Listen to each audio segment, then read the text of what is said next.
Hudas sa kampo ng mga Duterte, tukoy na. Aba, ano na naman ba tong hudasan na to? Hindi pa rin ba natatapos ang hudasan na to? At parang may natitira pa ba na hudas sa kampo ng mga Duterte? Ayun yung pag-uusapan natin dito syempre sa ating channel. At huwag kayong aalis kasi nga i-reveal ho natin kung sino ang panibagong hudas or sino ang hudas sa kampo ng mga Duterte na hindi nyo inaasahan. No? So syempre sa dulo ng video natin yan, pang main event yan. At syempre marami rin tayong mga ibabalita ngayon katulad lang ho nito. Mga kapatid nating mga Muslim ay handa ng sumuporta or nakahanda na para sa suporta kay Pangulong Rodrigo Roa Duterte. At marami pa po dito, marami pa po tayong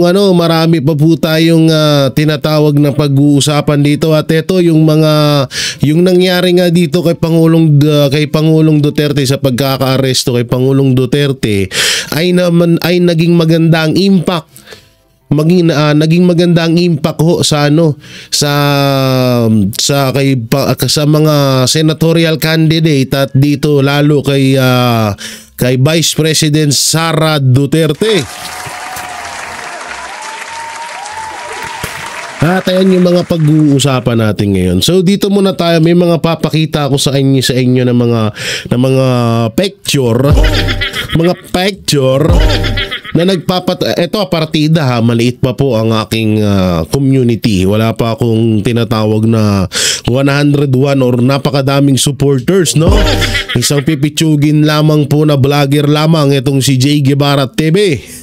So ito may papakita ko sa inyo kasi nga kahapon, ito ba yan? Yan. Nag-post po ako sa aking YouTube channel sa ating post at nagkaroon po ng like na 20,000 like dito ho sa kahilingan ni Pangulong Rodrigo Roa Duterte. At ba't napindot ko yung tawa. At ito nga po no, nakalagay dito, ipanalo nyo ang PDP senatorial candidates. Ito ang personal kong hiling sa inyo para sa aking mga aking mga anak ba itong nakalagay dito? Nakalimutan ko na kung anong nakalagay dito eh. Yan ha. Kaya alam nyo, yan na lang sana ang maibalik natin kay Pangulong Duterte na maipanalo ang mga senador o mga kanyang kandidato sa kanyang pagiging mga kandidato sa pagiging senator. Siyempre, meron po yung isa dyan na kung saan ay eto po, yan. Nangunguna po sa senatorial preferences 2025 election, nangunguna po si Senator Bongo na nakakuha ng 71%. At andito rin po si ba't parang hinihingan? Alam nyo guys, yung mic ko, pagpasensya nyo, tanggalin ko na ito. Baka kasi parang parang hinihingal daw ako. Di siguro baka sa hinga ko yan, sa laki ng bunganga ako kaya ang lakas ng impact ng hangin. At dito pangalawa po si Bato de la Rosa na nakakuha ng 68%. At pangatlo po si Philip Salvador na nakakuha ng 63%. Rodante Marcoleta na merong 59%. At Apollo C. Kibuloy na merong 54%. At syempre nandiyan din si Attorney Vic Rodriguez na merong 51%. Uy, nakasama pa yung hinayupa.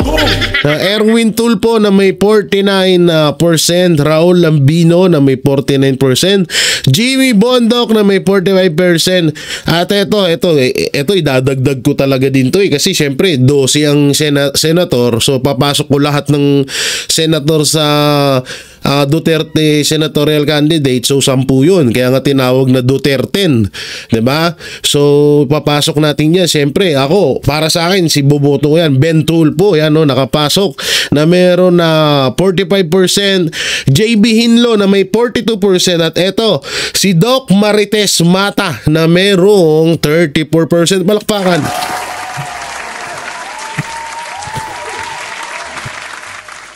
Kasi nga, kagagawa nito ni Marcos. Ano? Di alam niya yung ginawa ni Marcos Jr. na panggigipit sa mga Duterte na paulit-ulit niyang ginagawa. Ano yan? Ito po yung resulta nun. Ito yung resulta sa ginawa nilang kalokohan na hindi nila inaasahan. Oh, so yan ha. Kitang-kita nyo naman, no? At ito ang pinakamalupit. Pabor ka ba? No, pabor ka ba dito? Yan, no? Papayag ka ba na si Inday Sara Duterte ang maging presidente ng Pilipinas? So pinost ko rin po yan sa aking YouTube. Sa mga viewers natin yan, baka doon ko na lang kayo shoutout, no? Kayo doon, mag-comment kayo doon sa sa comment section doon, at doon ko na lang po kayo sa shoutout kasi dito ay naka-vlog po tayo. Oo, syempre ako yes na maging presidente etong si Inday Sara Duterte, dahil alam natin na nananalaytay ang dugo, ugat, buto, kaluluwa, lahat at pag-uugali dyan sa kay Inday Sara Duterte ni Pangulong Duterte, at alam naman natin kung anong naging impact nun sa Pilipinas, diba? At talagang at yan nga karugtong na nga rin natin yan dito sa ating papanoorin na ito nga asan yan? Ito ang ating papanoorin. Suporta kay BP Sara Duterte sa 2028. Sisirit pataas kasunod ng panggigipit sa mga Duterte. Ito, panoorin natin to. Malupit to. I expect the numbers of former President Sara Duterte will skyrocket. No, because of what happened. Remember, ang kultura natin mga Pilipino, we always try to root for the underdogs. We always are there to egg on the spirits of those that we feel are oppressed. No, yung mga kinakawawa, yung mga masyadong minamaltrato, nandoon yung simpatya natin. Na-establish na po ba sa publiko yung sinasabing panggigipit lamang ito sa pamilya Duterte dahil sa usaping eleksyon, kung pagbabatayan na rin yung paglabas ng taong bayan para magkaroon ng mass action sa iba't ibang bahagi ng Pilipinas at sa iba't ibang bahagi ng mundo? Well, ito nga hindi ko maintindihan. If this is a calculated risk that was carried out by the leadership of this current administration, then they should have thought twice, and many times over, that this will really have a backlash effect, especially on their chances of securing victory in the coming elections. Remember that the midterm elections is always a testament vote to the current administration, and when you have an administration that is very unpopular, talagang sobrang unpopular nitong administration na to ngayon, lalo dito sa mga ginawa nila sa dating Pangulo, I don't think they will be able to secure the victory unless, of course, there are machinations that they may employ, that will give them the victory. Okay? So yun yung hindi ko maintindihan. If it is really for the elections, then they should have understood that the former president still enjoys a relatively high level of public support and popularity, and that they should not have done this, at least at the very least, bago sana yung election, para hindi na diskaril yung kanilang yung kanilang kampanya, because right now as I see it, parang hindi sila makaalagwa sa kanilang kampanya dahil nga iilan lamang maari yung mga natuwa doon sa kanilang mga nangyayari, and maaring hindi maganda yung optics ng kampanya nila. Hindi, alam niyo talagang may punto tong may punto to si Professor, kasi isipin niyo talaga malaking maling ginawa ni Marcos to. Malaking sampal to sa lahat ng senatorial na candidate na hawak ni Marcos Jr. ngayon. Imbis na ipanalo ni Marcos Jr. yung kanyang mga senator, yung ginawa niya, nilaglag niya sa angkungan. Nilaglag niya sa kangkungan at yun, tignan nyo naman yung naging impact, di ba? Dito lang kay BP Sara, tumaas ang survey, ang ratings at ng tiwala ng taong bayan kay Vice President Sara Duterte imbis na kamuhian siya, di ba? So yun ang gustong palabasin ng Administrasyong Marcos na magalit ang lahat ng Pilipino kay Vice President Sara Duterte. Yun yung gusto nilang mangyari. Kaso baliktad ang nangyari, imbis na kamuhian ng mga Duterte, mas lalo pang minahal ng taong bayan. Na hindi inaasahan ni Marcos yun. Kasi nga gusto nila masira Duterte, mawala ng tiwala ang taong bayan sa mga Duterte, makamuhian ng mga senator na hahawak ni Pangulong Duterte ngayon, diba? Wala tayong magagawa, tanga yung humahawak sa inyo. Kaya nga sabi nga namin ni Boss Dada, kay Villar, tsaka kay Tito Soto, umalis na lang ho kayo dyan.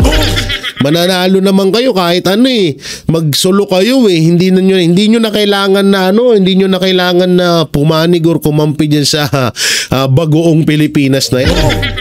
Walang kakainat na niyang karir nyo dyan, promise. Sabi ko nga sa inyo, ngayon pa lang, pinanalo na agad ni Marcos Jr. ang laban. Panalo na agad ang Duterte. Panalo na agad ang Team Duterte sa usapang eleksyon ng senatorial candidate. No? Panalo na agad. Depende na lang pag merong nangyaring dayaan, ha? Oo. Wag naman sana. Pero alalahanin natin, di ba, kung kamakailan lang may nangyaring issue, may nangyaring isang attorney na tawag dito na alam niyo na natuklasan niya na kayang-kayang palang hakin ang site ng Comelec. Ewan ko, ano kayang balita doon kay attorney?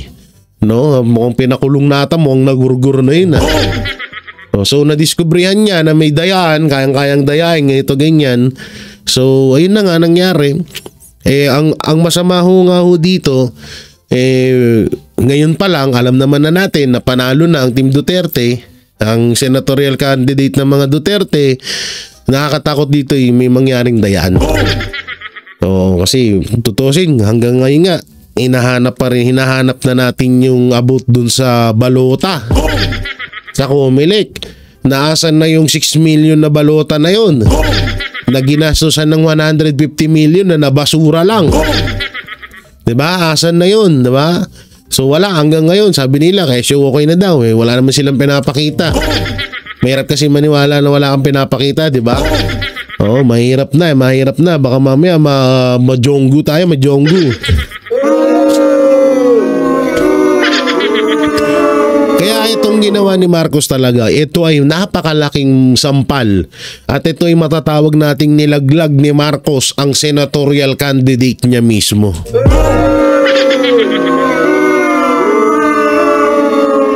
Hindi niya lang sana ito kasi hindi mo ba kung anong mga advice meron dito sa mga to. Siguro nga nagsisisi yung iba, no? Sana pala hindi na ako sumali dito. Lalo siguro si Pacquiao. Oo, sising-sisi, sabi ni Pacquiao. Sana pala ginampanan ko na yung pagiging kritiko ko kay Marcos. Naging mukhang balimbing patuloy ako. Oo, dati umuwi ako kay Marcos tapos ngayon pinagtatanggol ko na. Siguro sising-sisi si Manny Pacquiao, no? Sana pala hindi na ako gumanon Oo, hindi na sana ako ngayon tuloy nasasabihan ako ng balimbing. Mukhang malabo pa akong manalo ngayon. Okay, tuloy natin to, tuloy. No, kung sakali magkakaroon sila ng mga caucus o ng mga rallies, maybe this will not be well attended by the public. Ang kakaiba po nito talagang pagkukusa ng taong bayan, yung magtipon-tipon sa iba't ibang lugar, iba't ibang klase ng aktibidad, may prayer vigil, may solidarity walk, meron pang motorcade. Hindi ito kagaya ng mga pagtitipon na organized ng maka-administrasyon na kailangan pang magkaroon ng ayudahan o pagbibigay ng tulong para matipon po yung mga tao, Prof. Tama po yun, I totally agree with that. And ito nga, nakikita natin dito yung spirit of volunteerism, no, sa ating mga kababayan. And not only volunteerism, pero nandun yung wholehearted support, no. At nandun yung outpouring of love and admiration for what the president has done. And if you're going to look at it, no, from, let's say, if you're a foreigner, okay, and ito nga may kinakaharap na ganitong mga kaso ang Pangulo, no, maliwanag yung impression na gusto nating pakita that despite of all these allegations na may ginawang masama ang dating Pangulo, pero taliwas ito sa nakikita, no, sa nararamdaman at nararanasan natin ngayon, that nandoon yung pagbuhos ng pagmamahal para sa mga nagawa niya sa bayan. So I think it will definitely negate, no, whatever the international media or even some of the local media is trying to project, no, with regards to what the president has done. And ito nga yung mga pinoproject nila na mga mali na ginawa ng dating Pangulo. Taliwas ito sa nakikita natin ngayon kasi kung may mali at marami siyang kamalian na nagawa ng kanyang administration, pero bakit ganon yung pagbibigay ng pagmamahal sa kanya ng taong bayan? So ngayon na nga no, taong bayan na nga talaga mismo ang nagpatunay at pinakamalaking ebidensya na itong si Rodrigo Roa Duterte, si Pangulong Duterte, ay wala talagang ginawang masama sa Pilipinas. At kitang-kita naman sa mata, sa kilos, sa sinasabi ng taong bayan. Hindi na mismo kasi alam nyo, pag ang ibang tao na ang magpatunay na etong taong to mabait, etong taong to okay to, etong taong to mapagkakatiwalaan, maniwala ho kayo dun. Pero yung mismo sila na wala ng bukang bibig, kundi sila na lang mabait, sila na yung maayos, kalokohan ho yun, may halong kalokohan yun, ha. O, katulad lang ni Attorney Blurred na hindi na naging blurred na naman, di ba? Kasi yung mabait daw, ito ganyan, o, ngayon nabibisto na sila. O, yung mga hawak na mainstream media ng administrasyong Marcos, di ba? Laging inaangat si Marcos, wala namang ginawa, angat lang ng angat. Yun yung sinasabi na mismong taong bayan na ang magpapatunay na kung sino ba talaga at kung gaano kamahal ng taong bayan si Pangulong Duterte. Dahil kung masamang tao si Pangulong Duterte, yung nakikita nyo si screen na yan, yung mga tao na yan, yung mga napuputol yung daliri ko, sorry. Yan, yung mga taong yan, hindi magsasalita, eto na lang, isipin nyo maigi. Sa hirap ng buhay ngayon, maglalaan ka ng 1 oras, 2 oras, 3 oras, 1 araw para lang sa isang tao na alam mo namang walang kwenta. Hindi mo gagawin yun, syempre. Hindi mo gagawin yun, syempre. Sa hirap ng buhay, 1 araw mo, panghanap buhay mo, hindi mas okay pa, di ba? Pero dahil nga, itong si Pangulong Duterte ay naging maayos, naging ama ng buong bayan, naging ama ng buong Pilipinas. Kaya, excuse me, kaya makikita nyo yung mga tao na ganito sumuporta kay Pangulong Duterte at hindi lang sa Pilipinas, kundi sa buong mundo. Biruin niya, sa totoo nga lang, may panibagong record na naman na binrake itong si Pangulong Duterte na the most lover, parang pinaka maraming taong sumuporta, lumabas ng bahay, parang ganun yung nakalagay doon pinaka mahal ng kanyang sa lahat ng buong naging presidente ng buong mundo. kay Pangulong Duterte lang nila nakita itong buong Pilipinas talaga lumabas at nagsalita at sumuporta kay Pangulong Duterte. Ganun kamahal ng taong bayan itong si Pangulong Duterte. Inisipon ako. No, ganun kamahal ng mga Pilipino si Pangulong Duterte. Kaya itong talagang nangyayari, wala na finish niya. Talagang may nanalo na. Mukhang hindi hindi putugma yung naratibo ng mga kalaban ng ating dating Pangulo doon sa nangyayari talaga doon sa ground. Opo, and maliban po sa possible na re-rest back yung mga supporter ng ni dating Pangulong Rodrigo Duterte sa nalalapit na eleksyon, ano pa po yung nakikita ninyo na posibleng backlash po dito po sa ginawa ng kasalukuyang pamumuno? Well, we're trying to also see, maaring magkaroon tayo ng mga patuloy pa na mga mass actions, and then maaring we don't know, we don't know how this will escalate and what kind or level ng critical mass magkakaroon tayo. Pero that's actually one, and secondly, siguro this will have to have a reflection in the 2028 elections, no. Nakita naman natin that and I hope that this will be seen in the forthcoming surveys, no, and how I expect the numbers of former President Sara Duterte will skyrocket. No, because of what happened. Remember, ang kultura natin mga Pilipino, we always try to root for the underdogs. We always are there to egg on the spirits of those that we feel are oppressed, no? Yung mga kinakawawa, no?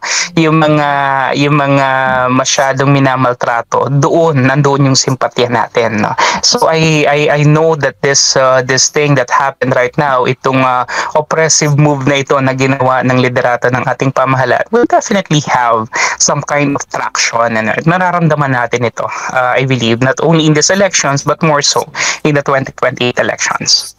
Opo, and maalala po natin sa naging pahayag po ni Senador Bato de la Rosa, kasi nirecall niya na nagkausap sila noon ni Bongbong Marcos Jr. at pinangako nito na hindi kailanman papayagan na makapasok or kikilalanin ang ICC kasi baka mangyari din sa kanya, no? Yun yung sinabi po ni Senador Ronald Bato de la Rosa. May posibilidad ba na mangyari din ito sa kay Marcos Jr.? Ay, oo, para sa akin talagang talagang may posibilidad. Sa totoo lang ito nga, 'di ba, may mga bago mag-away-away itong or bago mabisto ni Vice President Sara Duterte itong kabulastugan ni Marcos Jr. at ni Romualdez. Diba may mga bali-balita na etong si Marcos ay may kaso sa ibang bansa, diba?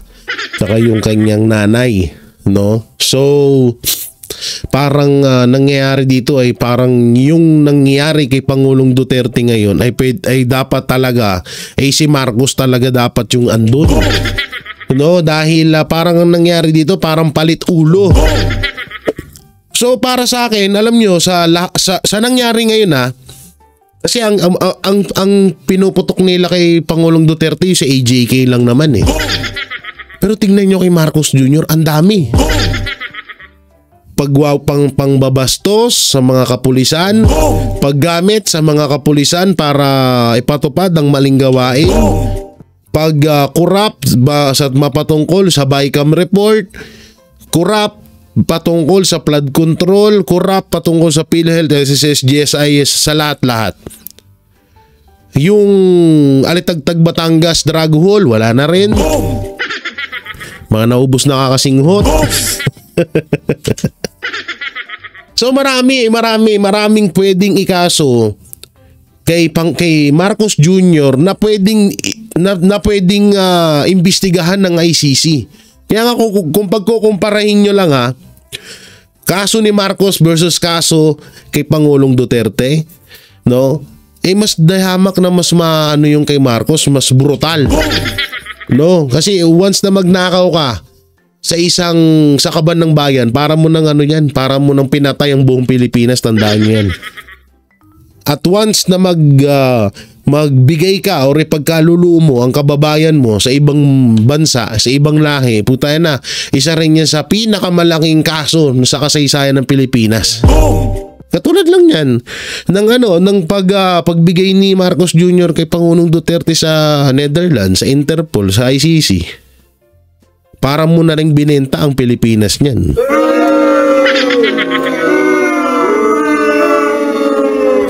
May pagkaluluo mo lang yung kababayan mo, malaking ano na yan. Kaya nga, pero alam ko, wala naman din gagawa, no, alam kong halimbawa man na manalo pero sure naman na yan na mananalo si BP Sara sa pagiging presidente. So kapag inusig na yung mga kaso ni Marcos at ni Romualdez, hindi papayag pa rin ng mga Duterte na ipadala doon sa ICC. Hindi sila, syempre, bukod sa kakampi na nila yung ngayon. At baka kung ano-ano lang gawin nila, hayaan lang nila makatakas yung mga yan. So dito pa rin yan dito pa rin yan lilitisin sa Pilipinas, no. Para sa akin, sa sarili kong opinion. So dito naman tayo sa isang video.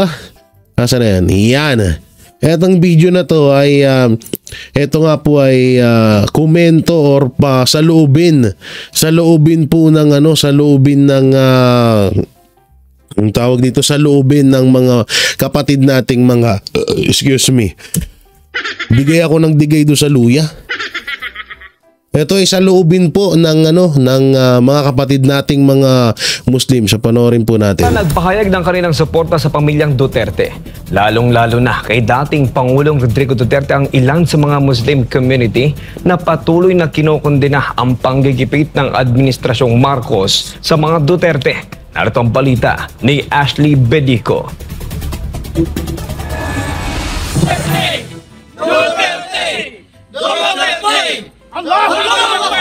Nagkaisa ang mga miyembro ng Muslim community mula sa iba't ibang bahagi ng Mindanao sa pangunguna ni former Maranao Deputy Mayor Randy Usman upang magbigay ng suporta sa pamilyang Duterte at sa pagbabantay sa kanilang mga pamamahay.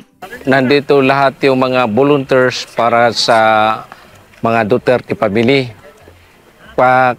Ang ibig sabihin nito, full support ang mga Moro dito sa mga Duterte dahil nakita namin na mayroon mga oras na sabi nila na anytime papasokin nila yung mga bahay ng mga Duterte. Ayaw namin na yung mangyari. Dagdag ni Usman na mula sa 11 tribo ang kanilang mga voluntaryo, na ang iba ay galing pa sa 40 munisipyo sa Lanao del Sur at 22 munisipyo ng Lanao del Norte. Pagdidiin nito na wala silang sweldong natatanggap at ang suportang kanilang ipinapakita ay bilang pasasalamat nila sa magandang pamamahala ni dating Pangulong Duterte sa Davao City at sa Pilipinas. Paliwanag rin ito na nais rin nilang ipaabot sa pamilyang Duterte ang kanilang pagsuporta sa kalagitnaan ng political oppression na kinakaharap ng pamilya. Tatay Digong ng imong mga parente nga mga Moro nga wala sila muundang o pag-atiman sa kining mga residents nito diri sa Davao City. Ayaw ka kabalaka kay naami diri. Ayaw na nimo noon kay kami ang bahala na diri sa imong dakbayan sa Davao nga kami ang mag-protect sa ilang mga panimalay sa inyong mga anak nga na diri sa Davao nga naay mga remorse nga sudlo nila ay mong balay. Hininok naman ni Usman si Pangulong Bongbong Marcos at ang Korte Suprema na agarang ibalik si dating Pangulong Rodrigo Roa Duterte sa Pilipinas at maging patas sa pagpapatupad ng batas. Moto nga ang among hangyo sa presidente nga Bongbong na dapat ibalik nila ang among tatay Digong. Mora mo ang hangyo sa iha. Unya kining mga sa Supreme Court, hangyo po na mo sa ilang nga i-peer nila ang ilang desisyon. Ilang araw matapos isuko ng pamahalaang Marcos sa International Criminal Court ang dating Pangulong Duterte ay hindi nga mapigilan ng mga taga-suporta nito, lalo na ng mga Dabawenyo na ikinukonsidera si Duterte bilang ama ng kanilang syudad na magpahayag ng galit at pagkadismaya. Samantala, patuloy naman nilang pinanawagan na oras na para magkaisa at huwag huminto hanggang hindi nakakabalik si Pangulong Duterte sa bansa. Ako, nanawagan ako sa lahat ng maging Christian, Muslim, Maranao, lahat ng relihiyon na please ipagpatuloy natin yung prayers natin kay Tatay Digong. Huwag tayong tumigil na manalangin na makuha din natin yung dream natin na makauli si Tatay sa Pilipinas. Ipinapakita rin umano nila na ang pagpapahayag ng saloobin at pagprotesta laban sa katiwalian ay hindi kataksilan sa bayan at marahil ang tunay na mapayapang revolusyon ay nasa paparating na eleksyon. Para sa Diyos at Grabe, no? Kakaiba talaga si Pangulong Duterte. Alam niyo bakit? Mapagkaisa mo ang lahat ng relihiyon sa Pilipinas, hindi ho biro yun. Biruin mo ang nagkakaisa ngayon, Muslim, Iglesia, KOJC, Katoliko. Biruin mo, yan yung mga talagang kilalang mga relihiyon na matagal nang noon ay talagang nagdedebate pa yan para kung sino ba talaga yung totoo, di ba? Pero tignan mo ngayon, no? Ultimo mga Muslim. At yun pa, hindi rin naman din papayag ang mga kapatid nating Muslim na basta-basta na lang ganyanin etong si Pangulong Duterte. Alalahanin nyo, kauna-unahang presidente na naging presidente na galing Mindanao, si Pangulong Duterte. Kaya talagang kung kakabahan na si Marcos, kabahan ka ng punyita ka. Pinulita no? Sorry na. Pero mo daming tao na yan. Grabe. Tapos kaso hindi ko pa nasisend, may nakita akong picture dito sa cellphone. May nagpasa kasi sa akin. Nakakabuisit na nakakagigil. Biruin nyo ba naman Etong pag-aresto kay Pangulong Duterte. Anak ng teteng. Tingnan nyo. Niligyan nila ng tingnan mo yung nakalagay yan. Tutok ko na lang basahin nyo. Ayan babasahin natin. Ang nakalagay, ICC FL 4. Ano to? An arrest warrant against Mr. Duterte for the crimes. May S kaya the crimes.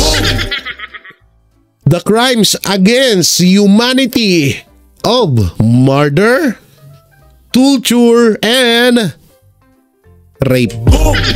Butang ina. Kailan akalain mo nagkaroon ng kaso ng rape si Pangulong Duterte? Anong klaseng kagaguhan nyo na naman yan? Puta na pati ba?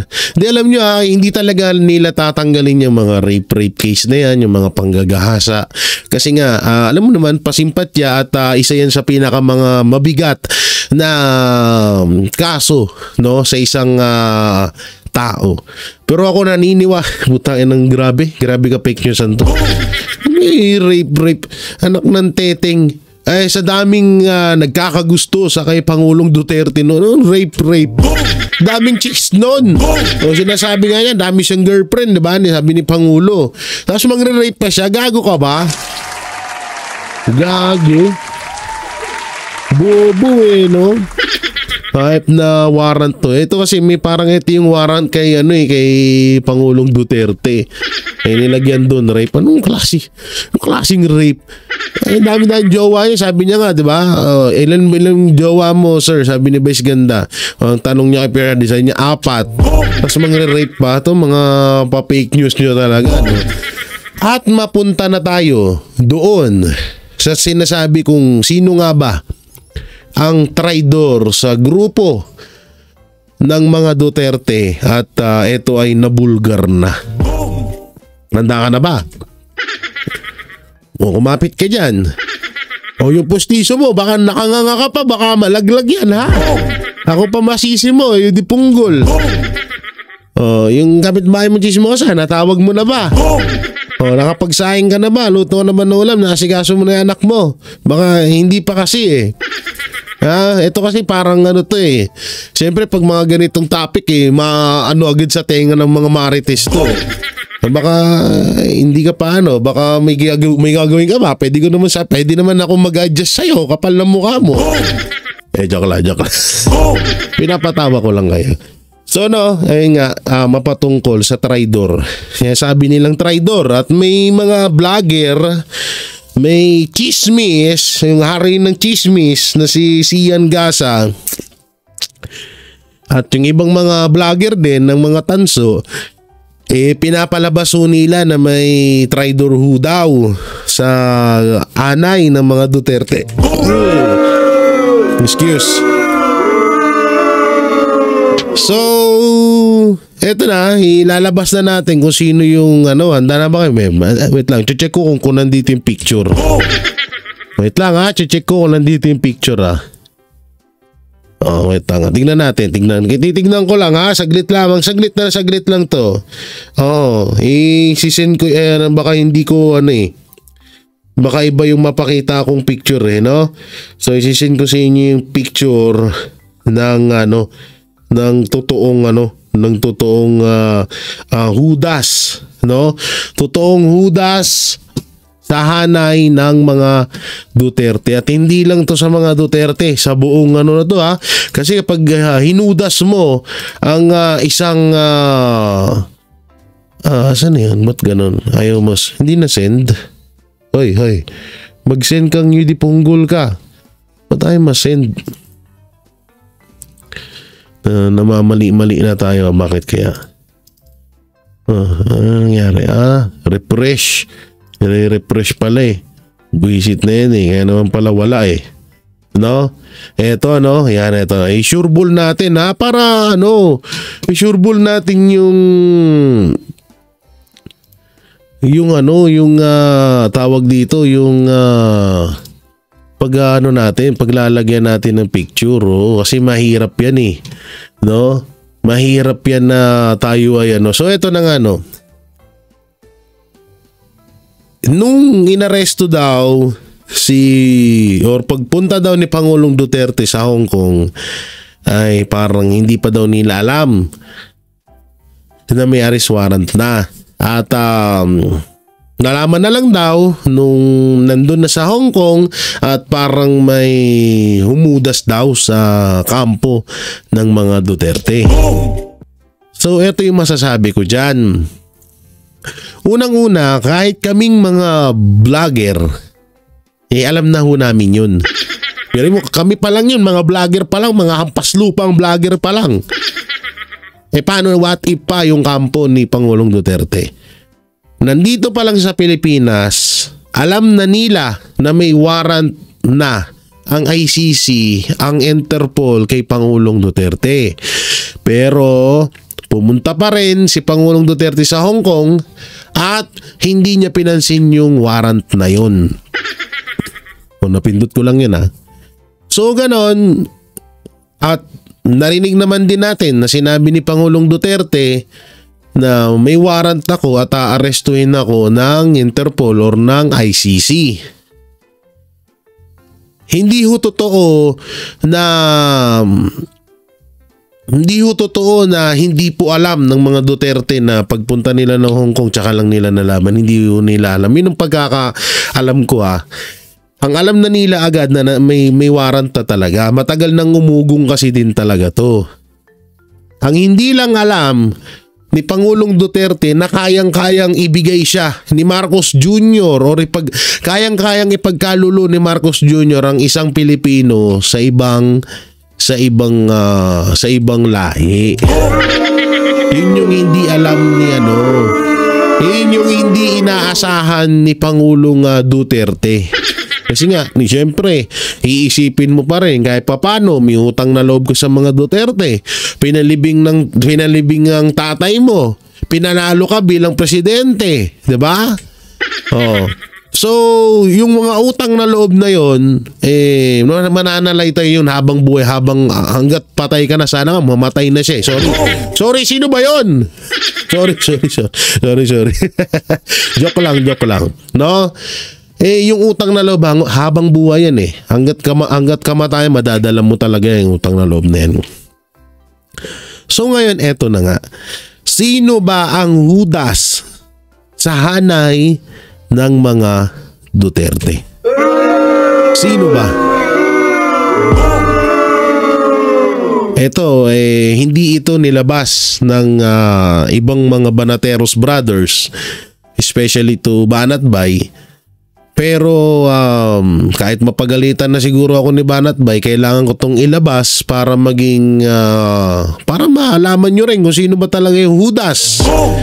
Kasi may mga iilan na hindi nakakapansin na itong taong to ay isa sa pinakamalaking Judas sa buong Pilipinas. Eto na siya. Huwag na natin patagalin. Nasaan na yung picture? Eto ang Judas. Uy, asan na? Bakit wala? Wait lang Okay naman. Okay, ito yung Judas. Hoy, ba't tayo mong pindot? Bakit ayaw mapindot? Ayaw niya mapindot, guys. Utang inang yan. Baka dito. Baka dyan. Eto ang Judas. Ayaw niya talaga. Ba't ganun ayaw niya? Wait lang ayaw talaga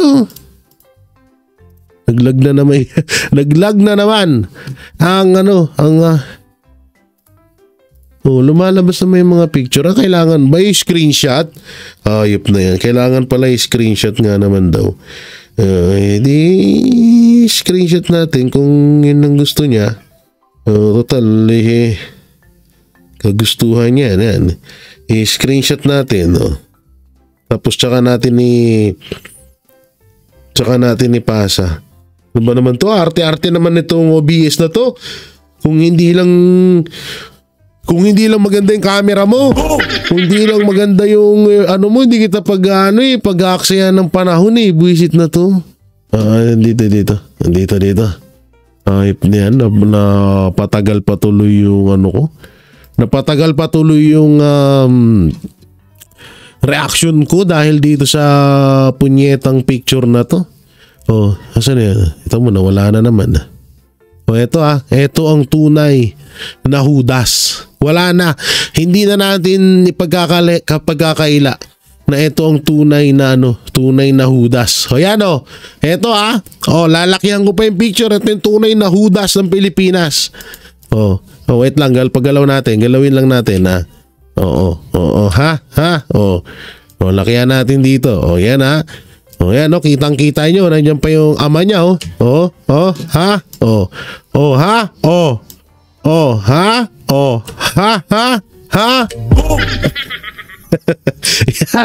Yan ang tunay na Judas. Alam nyo kung bakit? I-explain ko yan Wait a minute. Kaping mainit I-explain ko yan kung bakit nag-Judas yan yan kitang-kita mo. Kaharap pa yung tatay niya dyan